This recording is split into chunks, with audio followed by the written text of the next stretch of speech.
Good afternoon or good morning, depending on where you're joining us from. Welcome to today's webinar presentation. My name is Maria Nuesi, and I will be your host and moderator. Today, we are joined by two of the authors of a recent research published in the Health Behavior and Policy Review. They will share the findings from their research on more than 30,000 middle school educators across the country. However, before I turn it over to our presenters, I'd like to go over some housekeeping. First, today's session is being recorded, so do not worry about taking notes. We will send a copy of the recording, the slides, and the research after the presentation. During the presentation, you are in listen-only mode, so we will not be able to hear you. However, on the right-hand side of your screen, you should see a question panel where you can submit questions throughout the presentation, and at the end, we have reserved some time for each of the panelists to answer your questions. Finally, if you are on social media, please feel free to connect with us on Twitter. You can submit questions through there using the hashtag #CognitoWebinars. We will also do just a couple of poll questions just to see where everybody's mind is at and how things are going at your district and how some of the research findings shared with you today can help you in your upcoming academic year and in the future. The first poll question is, and it will show up on your screen in just a moment, and you can share your answers with us, is how prepared are your educators to support students struggling with psychological distress? Are they very prepared? There's no additional training needed. Are they somewhat prepared? They could benefit from additional training, or not prepared at all. You don't have current training available for your educator. So once you see that poll appear on your screen, please share your thoughts, and we will share the results with everyone.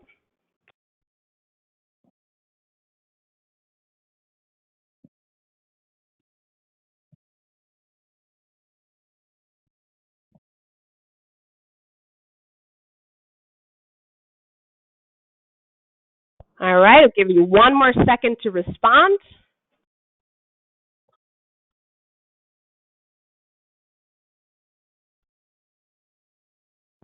All right, so on your screen, you should see the results.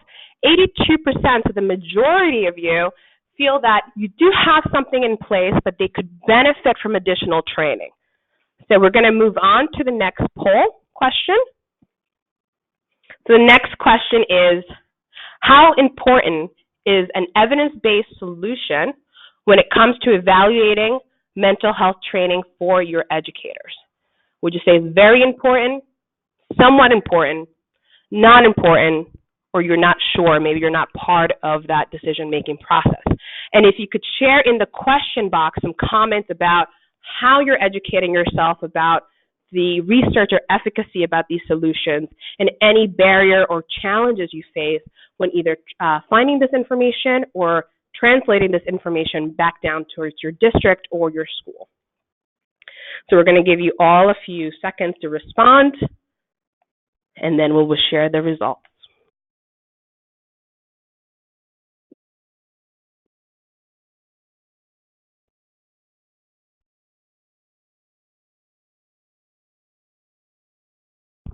All right, answers are coming in. We're going to give you about 1 or 2 more seconds before we close the poll. So come on back to your screen and share your thoughts with us. And again, feel free to use the question box to add additional commentary about either of these 2 poll questions.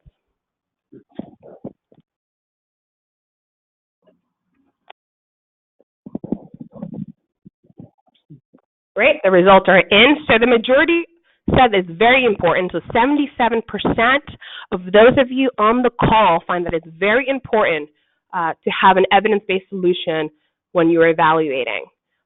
23%, somewhat important, and not surprising, 0% on the not important and in the not sure category. So thank you all for sharing this information. I will now allow both of our presenters to introduce themselves. So I will start off with Dr. Jane Timmons-Mitchell. If you can just give a brief introduction about yourself. Thank you. Hi, everyone. Lovely to be with you this afternoon. Thank you so much for joining us.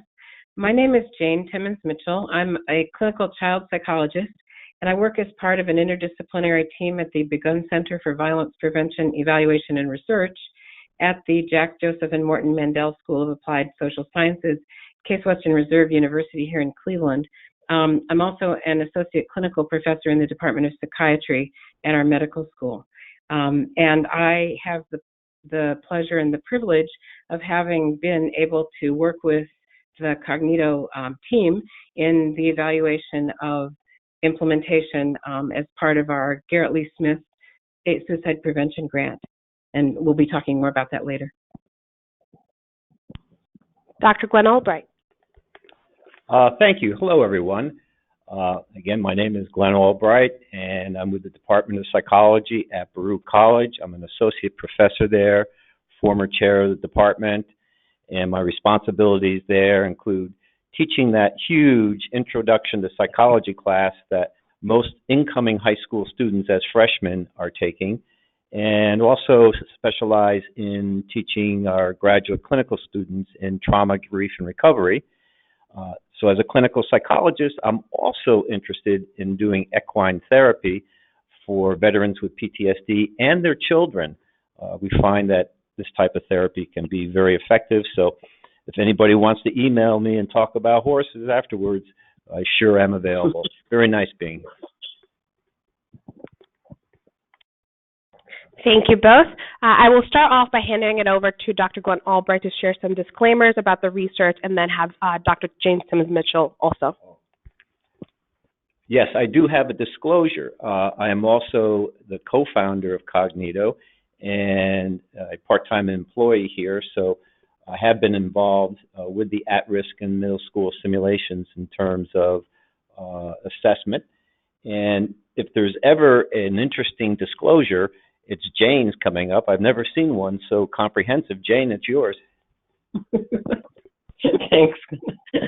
So the first thing is that this research was partly supported by salary support from, this is the grant number for the GLS grant that I mentioned before, funded by SAMHSA.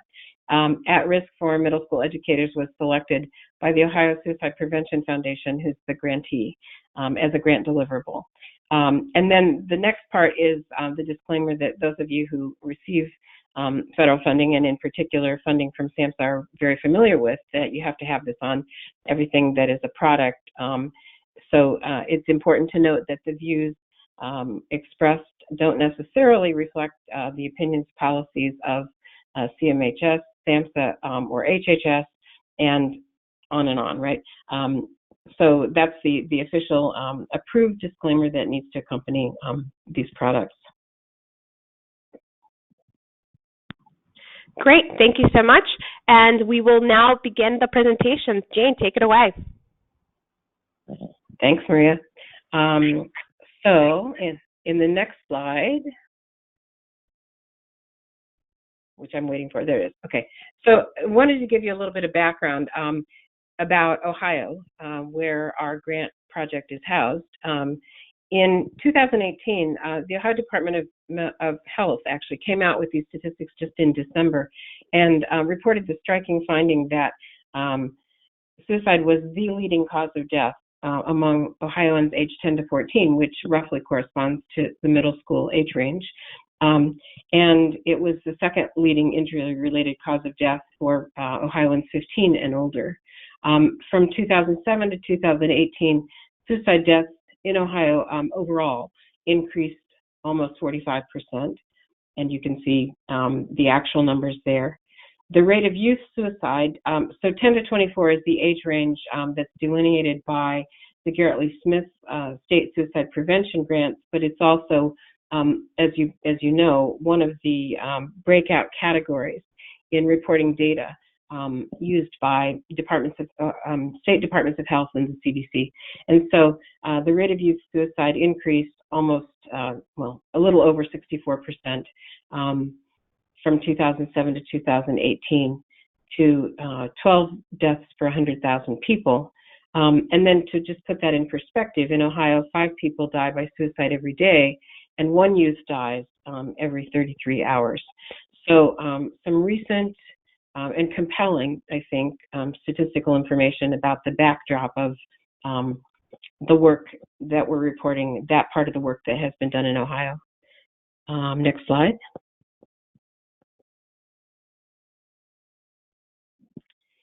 So, pulling out to the 30,000-foot level, right? You all know that untreated mental illness can significantly impact pretty much every area of functioning, especially for young people. Academic attendance and success can be negatively impacted to a great extent.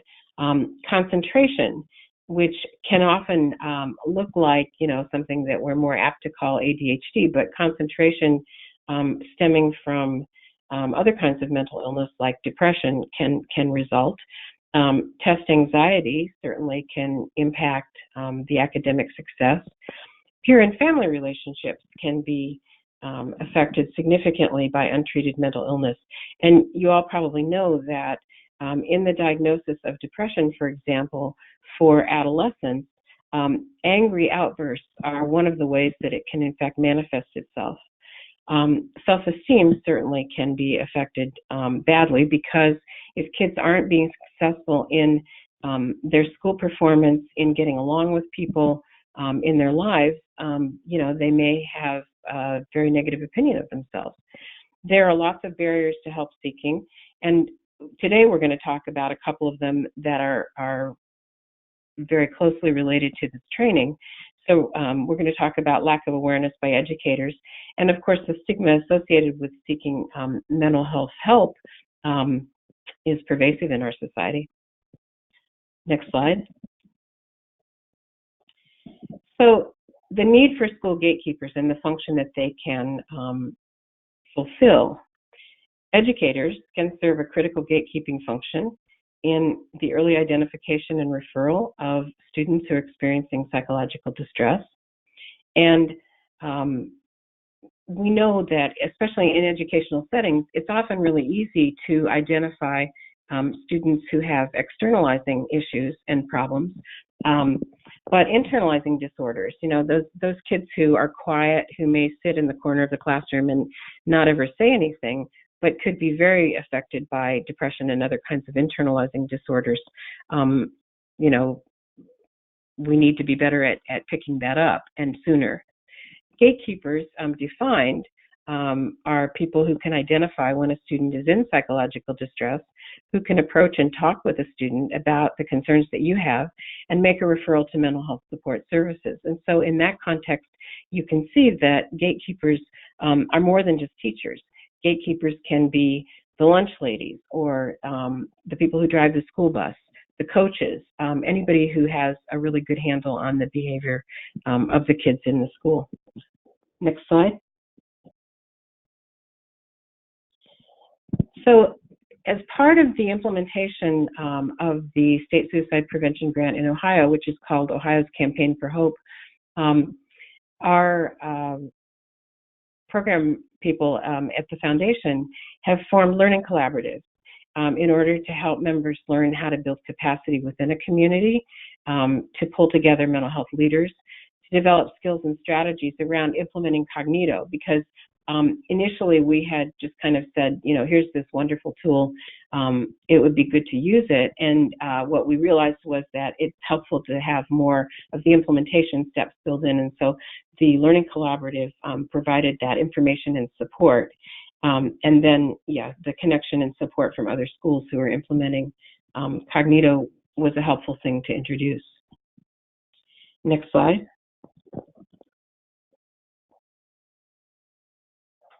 And now I'll turn it back over to Glenn for information about the development of the model. Thank you, Jane. Next slide, Sure. please. So Cognito's At-Risk for Middle School Educators is part of a suite that addresses K-12 educators and school personnel. The middle school educator simulation that we're talking about today has 3 virtual role play scenarios where students are experiencing psychological distress, where there's concerns of bullying, a new student being left out in school, and a student having possible suicide thoughts. It's all these simulations that comprise the suite are online. A nice thing about them is they're self-paced. You can take them at your own rate at home or in the office. Completion time is anywhere from 60 to 120 minutes, because it really depends on how curious the learner is and how they want to explore within the simulation. Some people go through it more quickly. Others will go back and replay it again, choosing different conversation tactics to try out to see their impact.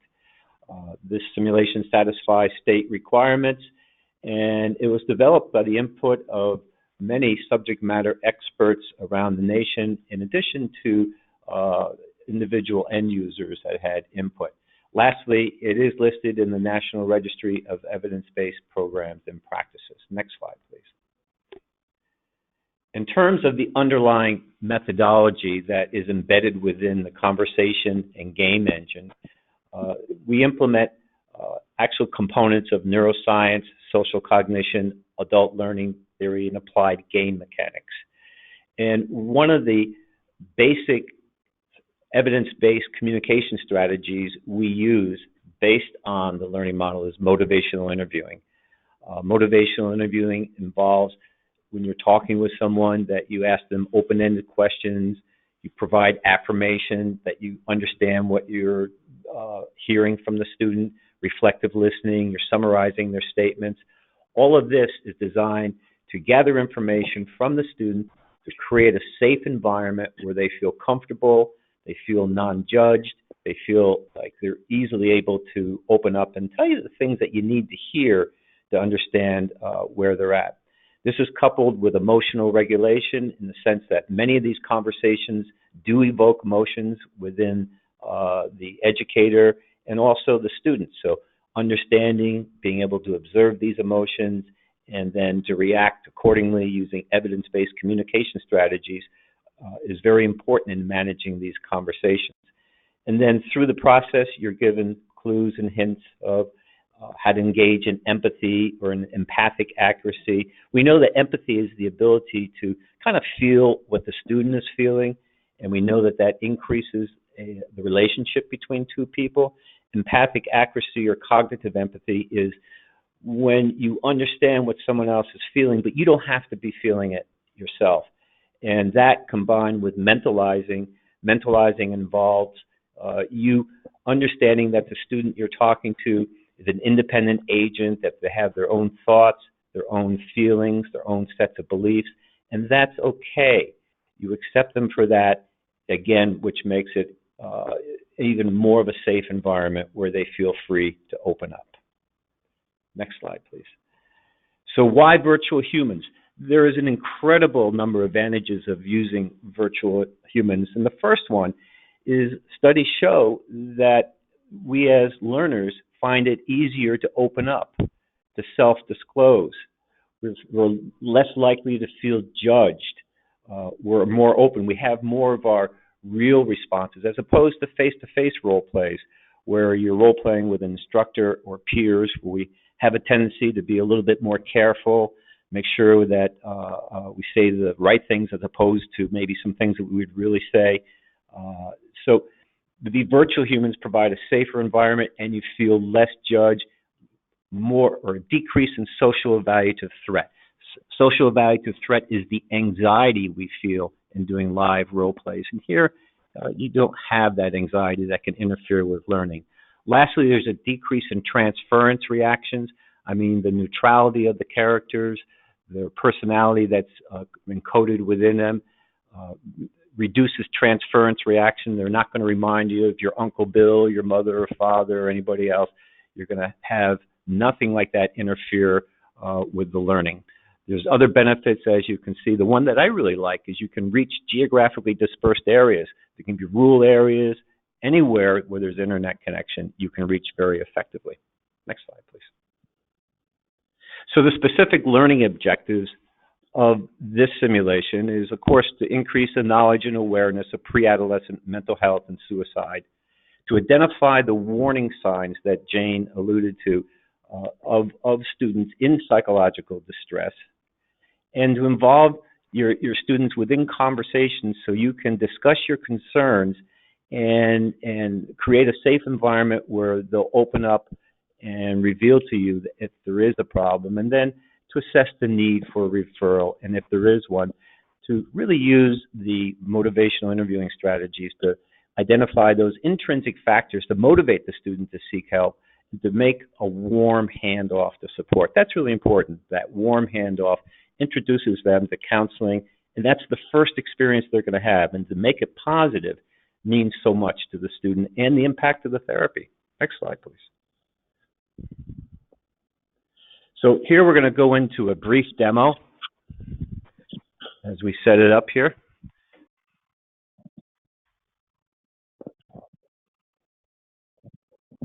There'll be a little bit of a lag.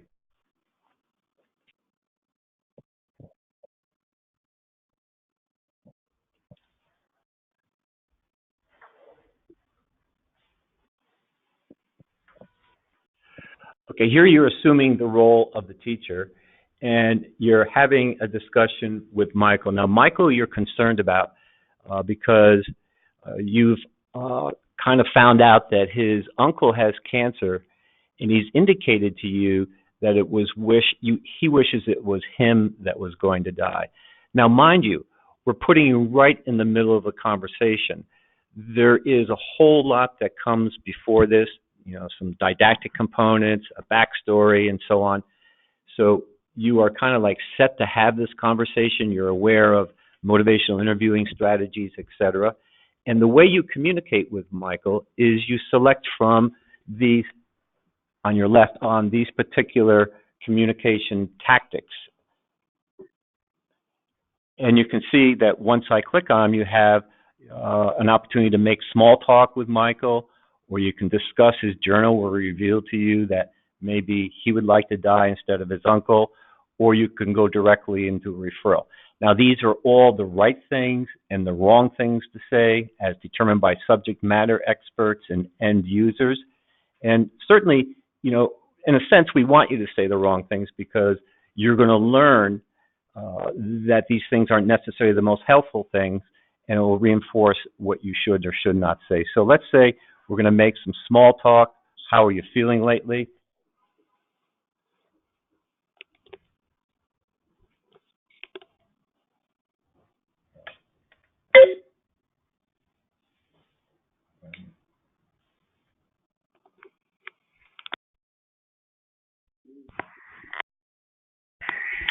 Well, we seem to be having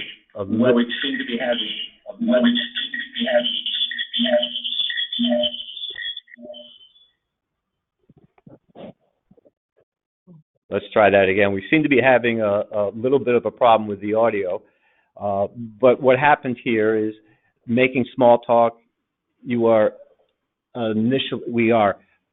initially establishing contact with him, making him feel safe, and a coach comes up, a virtual coach comes up and says, "Good question."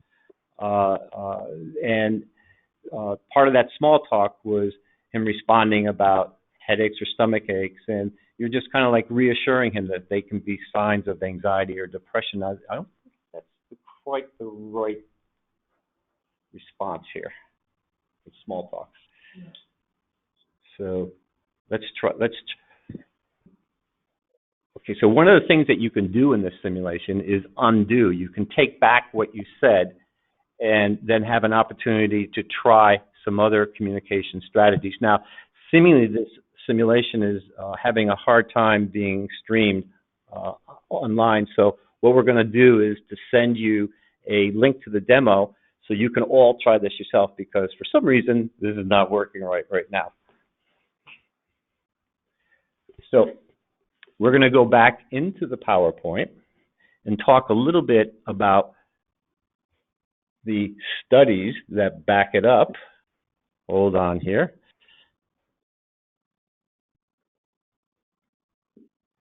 So just to give you the end story here, Michael does reveal that there is a problem and there is a referral to the counseling center. So in fact, you are able to get him the help that he needs. Now, in terms of the evaluating the impact of at risk for middle schools, in general, we use the Kirkpatrick model of evaluation. So we have 4 different levels. Level 1 is a measure of satisfaction and reactions. Level 2, knowledge, skills, and attitudes. 3, the actual behavior. And 4 is a difficult one to measure because it's really the overall impact on the institution, the culture, the ROI. And in order to get those measures, you would have to go into actual more global records that the school contains, counseling center records, overall impressions of teachers, how the mental health culture in general has changed, if you will. So we focus in on the first 3 levels here. Next slide. So satisfaction levels include means efficacy. Means efficacy is a rather new measure. Unlike self-efficacy, means efficacy is your confidence in the tool that you're learning from. And the higher the means efficacy, the greater impact on changing people's behavior. So means efficacy is one of the level 1 satisfaction measures. Next slide, please. Then we have a validated gatekeeper behavior scale that was used. This is an 11-item scale that was published in 2016 in the International Journal of Crisis. It's freely available for anybody to use. It measures attitudinal constructs related to gatekeeping. For example, how prepared you are in terms of identifying a student in psychological distress, approaching them, having a conversation with them about your concern. And then likelihood, your behavioral intent, how likely will you do that? And then finally, self-efficacy. I feel confident in my ability to discuss current concerns with a student, including talking about suicide. These attitudinal constructs do a nice job of predicting behavior change, as opposed to knowledge items, which do not do a good job at predicting behavior change. Next slide, please. And lastly, we looked at behavior in terms of 3 items measured at the pre or baseline survey and 2 months after they completed the simulation. And behavior items were self-reported measures of how many students have you identified in psychological distress, approached, and referred to support services. Great. We'll hand it over to Jane for the next portion. Thank you. So next slide. So looking at the actual study that was published in Health, Behavior, and Policy Review in December, we started out with 43,257 educators in the pre-survey. These are not all people from Ohio. These are from 27 states. And so you take the pre-survey when you sign in to the simulation, then you participate in the simulation, and then at the end of the simulation, you take the post-survey. So we had 33,703 people take the post-survey, and then 3 months later, they were sent a link to complete a follow-up survey. And as you can see, 3,937 people completed the follow-up survey as well. Next slide.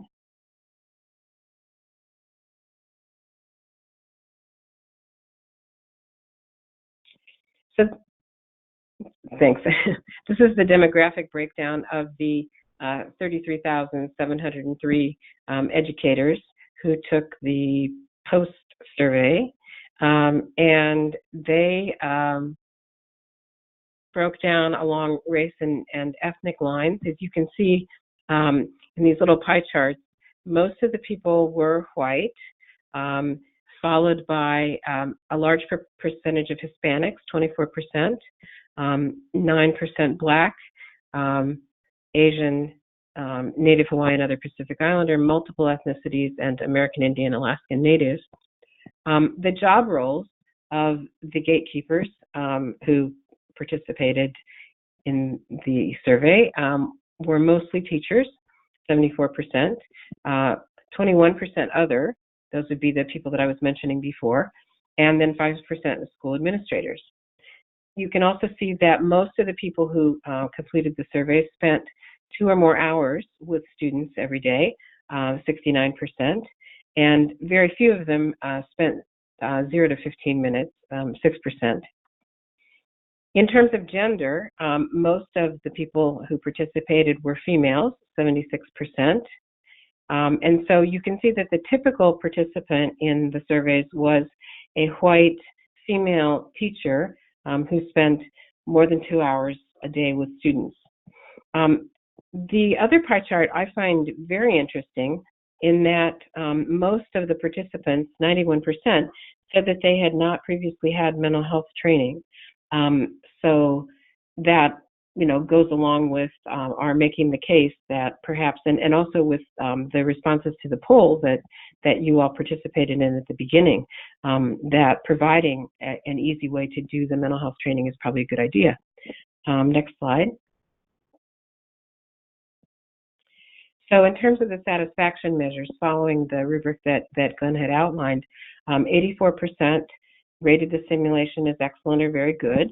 98% agreed or strongly agreed that everybody, all the educators in their school, should take the simulation, and 96% recommended it or would recommend it to their colleagues. Next slide. So this, I think, is really helpful. It's some open-ended feedback from some of the users. And so you have the first person saying that they had a student in class, reminded them a lot of Mia. That's one of the students in the simulation. And that person then says they would have tried to be more understanding with the student. The second person comments on the structure of the statements or questions and likes them, liked that there were different scenarios and several choices. And that kind of goes along with the ability to kind of navigate through the conversations on your own.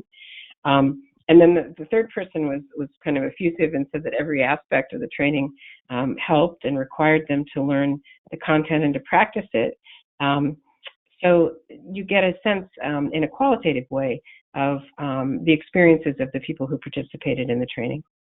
Next slide.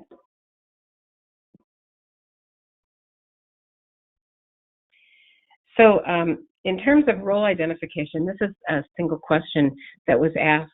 Part of the role of educators is to help parents be informed and available to a child who's exhibiting signs of psychological distress. And you can see that from the pre-survey to the post-survey, there was a large increase in the response to that question, which is highly significant. And the thing that I think we don't have included in the slides, for numbers of people as large as this, significance levels are not always the way that you want to be tracking the importance of the change.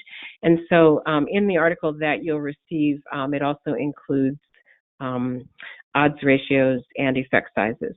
And we think that also goes along with demonstrating the importance and utility. Next slide.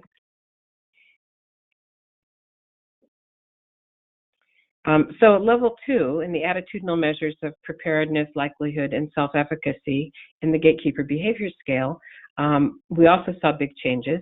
So if you look at the legend on the bottom, preparedness is the top line. That increases from 3.44 to 4.20 on the Likert type scale. Then likelihood is the next one. The likelihood to discuss the concerns and recommend services increases from 3.25 to 3.61. And self-efficacy is the bottom one, increases from 3 to 3.42, demonstrating increased confidence and ability to discuss and recommend services for suicidal students. Next slide.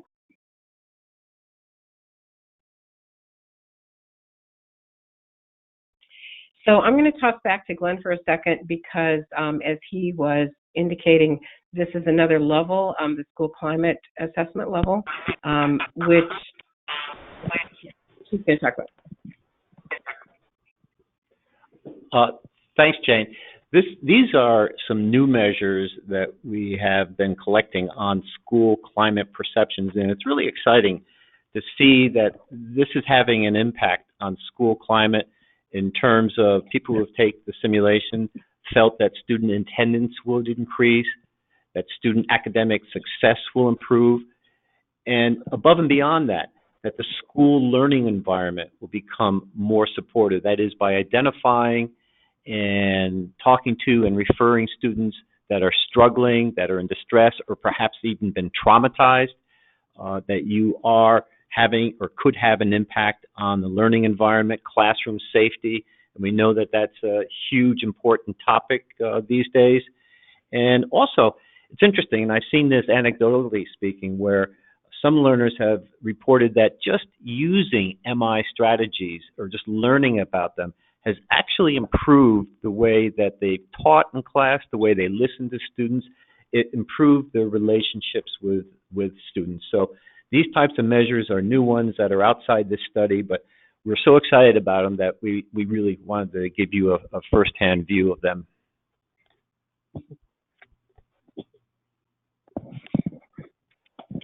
Thanks, Glenn. So looking at behavior change. So this is from the pre-survey, so the one you take before the simulation, to the follow-up, which is where we have the 3,937 people who were followed up 3 months later who responded to that query. And so what you can see here is the same pattern that we saw before, that you've got an increase in those who identified, those who approached, and those who referred from the pre-survey to the follow-up survey. And so the referred part is really important, as Glenn was saying, because that's our indicator of behavior change. It's self-reported, but we think that, you know, being able to track the increase is representing an important difference. And of course, those are significant results as well. Next slide. So, as I said, limitations of the study. You know, you can say a lot about limitations because everything has limitations. But one of the bigger ones is that, as I just mentioned, it was self-reported data. We didn't have the ability to go in and track, you know, from the student level from schools. Although that would be a wonderful innovation were one able to do it. And in particular, gaining access to the counseling records would let you do that sort of from the other side and tape it together. But we think that having the report from the gatekeepers that showed such a great amount of change was still important and interesting, and that's why we present it. Next slide.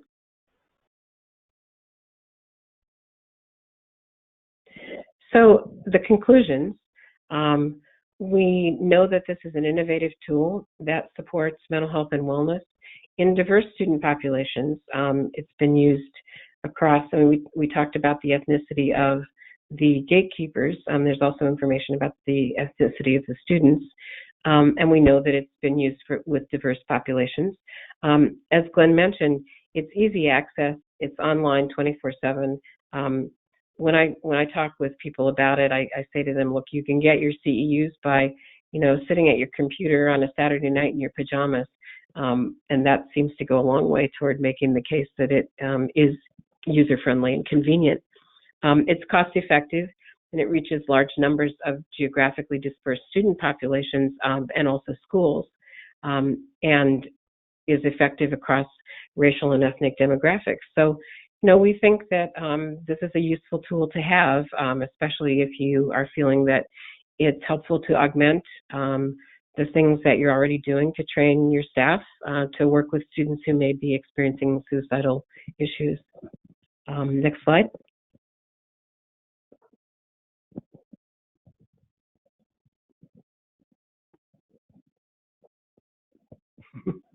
So I think that's pretty much our presentation, and we would be open for questions. Thank you, Jane. Thank you, Glenn, for sharing all of that insight with everybody on the call. As Jane just mentioned, we are now in the Q&A portion of the presentation. So take a moment, submit some questions. We have a few already in the queue. I also want to remind everyone on the call that you will be receiving a copy of the slides, the recording, a link to the research, and as well as a link to the at-risk middle school simulation, which was used in the study, so that you have a moment to go through it yourself and see everything that was talked about today in action. So the first question, I am actually going to start with Glenn. You know, are there tools like this available? And Jane, please add any comment as well that is available for middle school and high school students? I know there's a focus on educating middle school and high school students on mental health. Are there tools like this that are online or any other resources? Absolutely, and the question is really important because students, as well as teacher, but students are a really important resource to train because they're going to pick up in fellow students if someone is struggling in distress and would benefit from help. And indeed, we have a simulation called Friend to Friend that is aimed at providing role play practice experiences using this format for middle and high school students. And we have data on that and be glad to provide any additional information if you request it. Great, thank you. The next question is, as we saw in the poll, there's a lot of interest and a lot of value that folks on the call find in research and in evidence base. But what are some advice or suggestions on how they can evaluate their mental health resources within their district? If they're strapped for having staff or having a Glenn Albright or a Jane in their building, how can they evaluate their own data and really look at the impact that their solutions are having on campus? Jane, maybe you can kick us off. Sure. I'm going to speak a little bit locally, but then I think you can figure out how to generalize it maybe. So the group that I work with, disciplinary, collection of something that I think is really helpful, and you could possibly find an analog where you are. And so it's a Program Evaluation Research Institute, and what that does is and it would be including schools, to submit questions that they would like. It is that it's centralized in a group that doesn't have to seek individual support for each, and able to scale it in such a way that you can get an outside evaluation done for an amount of money that is actually doable.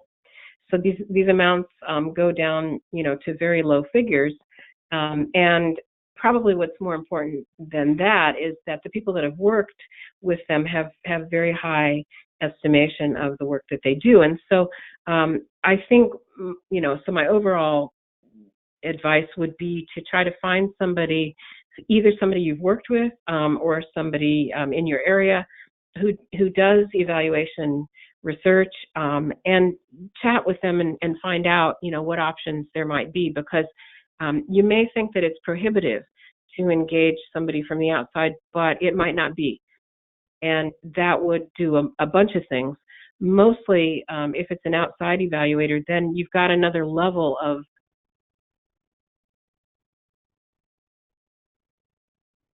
for funding or reports to the public. Great, thank you, Jane. The next question is for Dr. Albright. How would you compare Cognito at-risk middle school simulations to the youth mental health first aid training, both in content and effectiveness? That's a great question, and I can say that both programs are very good. But I'm speaking to Cognito, it basically accomplishes the same type of task in terms of training gatekeeper skills within a particular population in a very time-conscious and cost-effective manner. So you're talking about a resource that will take maybe 45 minutes to an hour to complete, as opposed to an 8-hour program that not only covers gatekeeper skills, but diagnostic constructs and so on, which we do not focus in on. We're mainly interested in teachers being able to identify students in distress, engage them using evidence-based communication strategies, and referring them if necessary. And the fact that there's less time, it costs less because it doesn't require 8 hours for participants to be away from the classroom. You don't have to hire substitutes. It's more convenient. You can take it in the privacy of your office and home. And we have huge amounts of empirical data, dozens of studies that examine the effectiveness of the learning model, all speak to like great advantages over a lot of different programs. Thank you for the question. Great. Thank you so much. So this actually concludes the portion of the Q&A.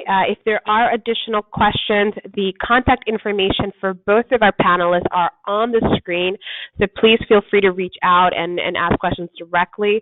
I want to thank both Jane and Dr. Albright for their time today, and for all of you who took out time of your busy schedule to join us. Enjoy the rest of your day. Thank you. Thank you. Thanks.